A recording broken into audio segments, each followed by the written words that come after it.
Okay, we have chapter 5. We're going to start with separable differential equations. So first, a differential equation is just an equation that has one or more derivatives in it. And the order of a differential equation is the highest derivative. So, for example, with this, it's a differential equation,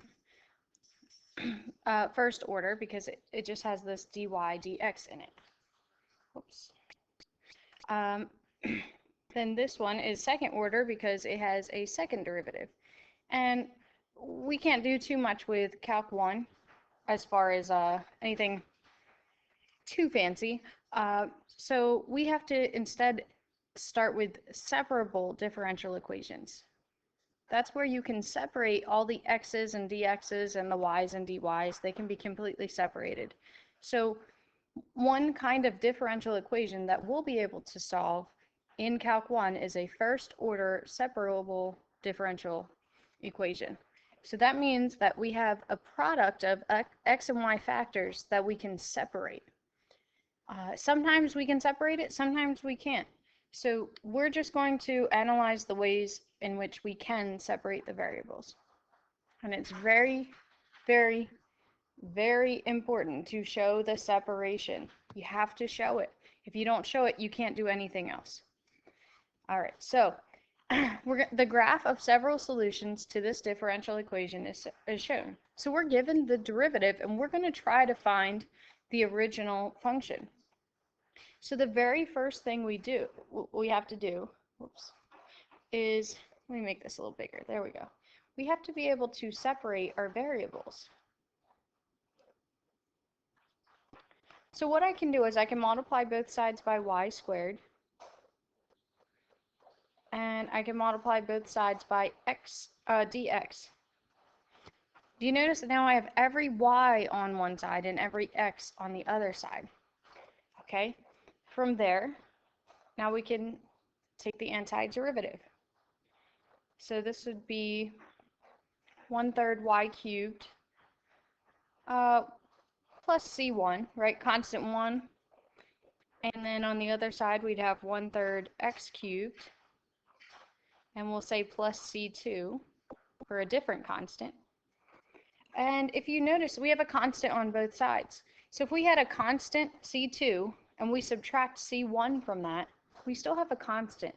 So as you see, and as you'll see in every other problem from now on, I'm only going to put the plus c on one side. All right, our goal is to solve for y. All right, so I'm going to multiply both sides by 3. So y cubed is x cubed plus, and I don't have to write 3c because that's still a constant, so just plus c. There we go. And to solve for y, I just have to take the cube root of that. So this is what we call a general solution. Okay, this is the solution of a general equation, and depending on our initial condition, it could be different. So we're going to find the particular solution based on each of these A, B, and C given conditions.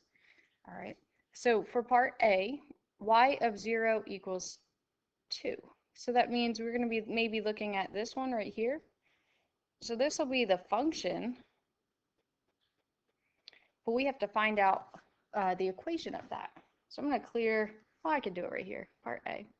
So when I get 2 for y when I put 0 for x. Oops, that's a 0 plus c. There we go. So if I cube both sides, I get 8 equals c. So that means this particular solution is y equals the cube root of x cubed plus 8. All right, so now let's look at a different point. Let's say part B. This time we have at the point 0, -2, we would have -2 equals the cube root of 0 plus c. So we cube both sides, we get -8 equals c. And we get our particular solution, y equals the cube root of x cubed minus 8 this time. All right, and lastly, I'll do that up here because I have room. So I'm going to, and you should always tell what you're doing. So at this point, 0, 0, we have, oops, not y, I'm going to put 0 in for that. 0 equals the cube root of 0 plus c. So it looks like c equals 0. So y would equal the cube root of x cubed, or just x. And if you look at the graph, that does look like y equals x. So what this means is we have a bunch of different functions that would be an equation with the given derivative. All right, so we have a couple different options there, and it's going to depend on this initial condition.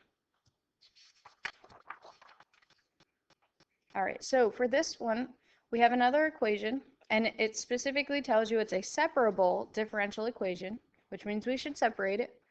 And we're going to find the general and the particular solutions to this equation. So very, very first thing, we need to separate the variables. So let's see, let's start with dy over dx equals x squared y. If I want to move that y over, it would become 1 over y. Okay, if I want to move the dx over, I could just multiply it, get dx. Okay, great. Now we're going to integrate. 1 over y, remember that's ln, and that would be absolute value of y. And this would be 1/3 x cubed plus c. And remember, I'm just adding the constant to one side so I don't have to have it on both. All right, now we need to solve for y to have our general. So in order to do that, we're going to e both sides. We're going to exponentiate both sides. Okay, then I would get absolute value of y equals e to the 1/3 x cubed plus c. Now, if you remember, if we had something like e squared times e to the 4th, we could write that as e to the 6th. So we're going to use that to rewrite this. All right, we could write it as e, come on, there we go, 1/3 x cubed times e to the c. And now if you have e and you raise it, that made it look worse, okay, e to the c, there. If we have an e value, e, and we raise it to a constant, isn't that just a constant all in itself? So instead of writing this whole mess here, we could just write a constant times e to the 1/3 x cubed. All right, and now that constant, we don't know what the sign of that constant is, but because we're writing it like this, now we can lose those absolute values because the c will tell us whether it's the positive or the negative. All right, so we're going to rewrite that as c e to the 1/3 x cubed. This is our general solution. General solution. All right, now in order to find the particular solution for the given conditions, we have to plug them in. So at 0, 1, we would have 1 equal to c e 1/3 times 0 cubed. Well, 0 cubed is just 0. E to the 0 is 1. So c equals 1. So our particular solution for that point is e to the 1/3 x cubed. All right, now we're going to find the particular solution for part B. So we're going to say at that point 0, -2. -2 equals c, and that'll be e to the 0 again. So we have this, y equals, oops, got a little curly, -2 e to the 1/3 x cubed. So these would be the particular solutions for the particular initial values. All right, so we're going to look at this last problem for this video. This was on 1998 AP exam. Now consider in 98, there were calculators, but they were focused on, you know, a lot more numeric values than they are now, doing things by hand rather than using the calculators. So we have a differentiable or a differential function there with x's and y's, and we have a way to easily separate that. So we're probably going to have to. All right, so find the slope of the graph of f at the point where x equals 1. So you have two ways to show that. You can say at 1, 4, dy dx equals, and then just plug in the values. So on the top we would get what? 4. On the bottom we'd get 8, so that'd be 1/2. That's all you need to know. Another way to write that, though, you could also use this notation, dy dx evaluated at x equals 1 equals 1/2. All right, so now we got to write the equation of a tangent line. We need two things. We need a point and a slope. Well, good thing. We already have a point and we already have a slope. So we're going to call our line tangent, I'm going to call it L of x. So that would be 4 plus 1/2 times the quantity x minus 1. And we're going to use that now to approximate f of 1.2. Okay, the magic words in there are approximate. So you want to show that we're just approximating it using our tangent line. So that would be 4 plus half of 1.2 minus 1. 1.2 minus 1 would be 0.2. So half of that would be 0.1. So this would be 4.1. All right, this is the big part. This is where, in most of these problems on the AP exam, this is where a majority of the points fall. A lot of times you get a point just for separating the variables, just for knowing that you have to do this.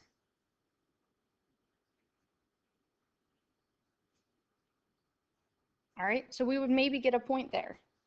Now we're going to integrate. So we get y squared equals x cubed plus x plus c. Sometimes you get 2 to 3 points here. Sometimes you'll get a point just for integrating the left-hand side, sometimes the right, and sometimes even just for putting plus c. All right, now this is usually where the next point comes into play. If you use your initial condition. All right, at the point 1, 4, 16 would equal 2 plus c, so 14 equals c. So our equation, our general equation, is plus or minus x squared plus x plus 14. Okay, now how do we know whether it's positive or negative? Well, when we plugged in that initial condition, 1, we get a positive 4. So we know that we only want the positive root here. All right, so and just to clear up, it says solve for or find f of x, so I would probably put f of x equals. All right, use your solution from part C to find the exact value. So now if I plug this in, I get f of 1.2, and if you do it on your calculator, you should get this. So our estimate of 4.1 was really a pretty good estimate. All right, and then the last part, what would the solution be if the initial condition were different? So now, how could negative 4 equal that y value, or plugging in 1 for x? So that would be the square root. Only if that negative was on the outside. 2 plus c, like that. Only on if the negative was on the outside. So this is similar to last time, except for now, instead of the square root of x squared plus x plus 14, we're going to have that be the opposite. All right, that's a good place to stop for today.